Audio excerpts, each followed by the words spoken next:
ते त्या भागामध्ये तिकडे नोकरी करू शकले असते, तिकडे कुठल्याही संस्थेत ते लागले असते, पण या भागामध्ये येऊन या ठिकाणच्या जंगल भागामध्ये असेल, या ठिकाणच्या डोंगराळ भागामध्ये त्यांनी या ठिकाणी शिक्षणाचे बीज रोवण्याचं काम केलं।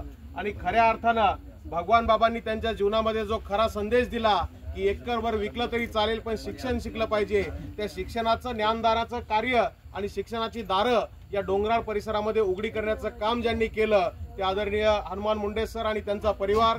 मी आता सागर सरांना सांगत होतो की या ठिकाणी सर ते प्रकाश आमटेंसारखं, बाबा आमटेंसारखी जीवन जगतात। कुठल्याही पद्धतीची इथं मेट्रो नाही, मॉल नाही, कुठल्या पद्धतीची सिटी नाही, आणि अशा वातावरणामध्ये 12 महिने आपले लेकरं असतील, आपल्या पत्नी असेल, परिवार असेल यांना घेऊन या ठिकाणी शिक्षणाचं कार्य करतात। कोणी इथून आपण जात असेल तर आपण एकटा असेल तर गाडी सुद्धा थांबवणार नाहीत, अशा परिसरामध्ये ते राहतात। त्या ठिकाणी आता पाठीमागे फिरून बघा काय परिस्थिती आहे, अशा वातावरणामध्ये ते राहतात। अशा ठिकाणी लाईट जाते, शहरामध्ये आपली लाईट जात नाही, अशा वातावरणात राहून या ठिकाणी हनुमानाची मूर्ती असेल, सरस्वती मातेची मूर्ती असेल, कलशारोहणचा कार्यक्रम असेल, राष्ट्रसंत भगवान बाबा यांची या ठिकाणी मूर्ती बसवण्याचं काम मला तर वाटतं गुजरात राज्यातील पहिली मूर्ती देण्याचं काम घुगे साहेब तुम्ही केलं, आणि त्या मूर्तीला जागा देऊन या ठिकाणी स्थानापन्न करण्याचं काम या ठिकाणी मुंडे सरांनी केलं। त्यांचं मी खरोखर मनापासून आभार मानतो।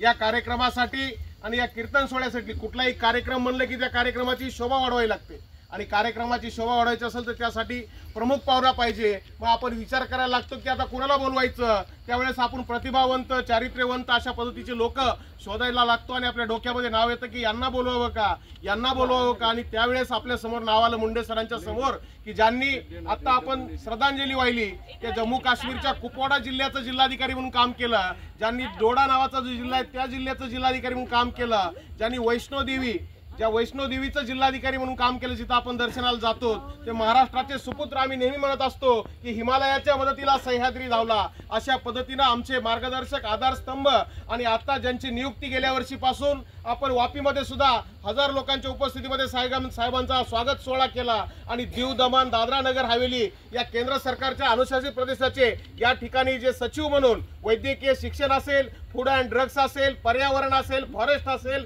पोर्ट असेल, इत्यादी अनेक खात्यांचे सेक्रेटरी म्हणून जे काम करतायत ते पुणे जिल्ह्यातील इंदापूर तालुक्यातील निंबोडी गावचे सुपुत्र आदरणीय डॉक्टर सागर डोईफळे साहेब IAS म्हणून काम करतायत। ते या कार्यक्रमाला आपल्याला मार्गदर्शक म्हणून लाभले, या कार्यक्रमाला अतिथी म्हणून लाभले। म्हणून या ठिकाणी मुंडे सर आपली खऱ्या अर्थानं, जरी या ठिकाणी लाईट जाऊन तुम्हाला वाटत असेल की हा संघर्षाचा काळ आहे, आपल्या प्रत्येकाला संघर्ष करूनच आपण इथपर्यंत आलेले आहेत आणि संघर्षातून आपण पुढे जात आहोत।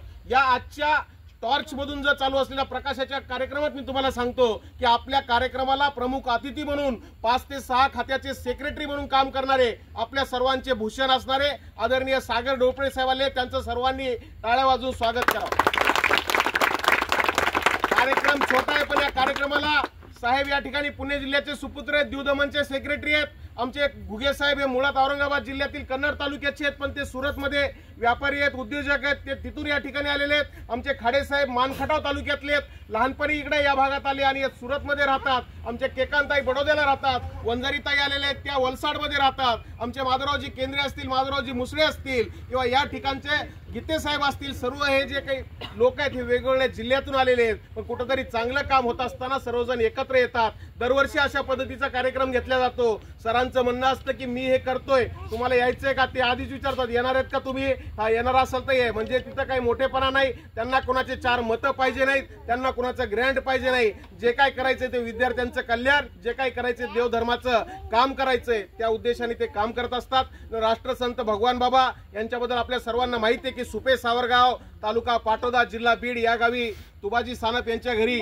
भगवान बाबांचा जन्म झाला। त्यांचं लहानपणीचं नाव आबाजी होतं, आणि लहानपणापासून आपल्याला पिक्चरला जायची आवड येते, आपल्याला क्रिकेट खेळायची आवड निर्माण होते। तर भगवान बाबांच्या लहानपणी घरच्यांचा विरोध असताना भगवान बाबा सगळ्यांना चोरून पंढरपूरच्या वारीला गेले होते, म्हणून त्या ठिकाणी ते भगवान बाबा झाले, ते राष्ट्रसंत झाले, 18 पगड जातीचे ते संत झाले। भारत सरकारने त्यांच्या नावाचं टपालाचं तिकीट काढलं। अशा पद्धतीचे राष्ट्रसंत संत शिरोमणी भगवान बाबा, संताला आणि नेत्याला जात नसते, पण जात नाही ती जात असते म्हणून या जातीमध्ये जन्माला आलेले राष्ट्रसंत भगवान बाबा असतील, संत वामनभाऊ महाराज असतील आणि स्वर्गीय लोकनेते गोपीनाथरावजी मुंडे साहेब यांचं सुद्धा आपल्याला नाव घ्यावं लागेल, कारण पक्षांच्या पलीकडे जाऊन समाजाला जगाच्या पातळीवर ओळख निर्माण करून देण्याचं काम मुंडे साहेबांनी केलं। त्यामुळे या सर्वांच्या विचाराचा वसा आणि वारसा या महाराष्ट्रामध्ये चंद्र सूर्य असेपर्यंत जीवन ठेवण्यासाठी असे एक ना एक अनेक कार्यक्रम भारत देशामध्ये झाले पाहिजे, महाराष्ट्रामध्ये झाले पाहिजे, गुजरात असेल, MP असेल, तेलंगणा असेल, आपला हरियाणा असेल, या प्रत्येक राज्यामध्ये आज समाज जागरूक होतोय, सर्वजण एकत्र येत आहेत,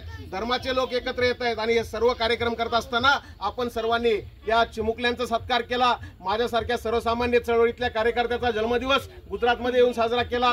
या ठिकाणी आपल्या सर्वांचे आभार मानतो आणि यानंतर आदरणीय आमचे मार्गदर्शक सागरजी डोईफोडे साहेब यांना विनंती करतो की या कार्यक्रमाच्या निमित्तानं, मूर्ती स्थापनेच्या निमित्तानं आणि आपण या भागात करत असलेल्या नोकरीच्या निमित्तानं आपण इथे आहात, येणाऱ्या काळामध्ये आपण अनेक ठिकाणी आम्हाला भेटणार आहात, बघायला भेटणार आहे, त्यामुळे आपण या ठिकाणी जमलेल्या समाजाला, समुदायाला आपण मार्गदर्शन करावं अशी विनंती करतो आणि थांबतो।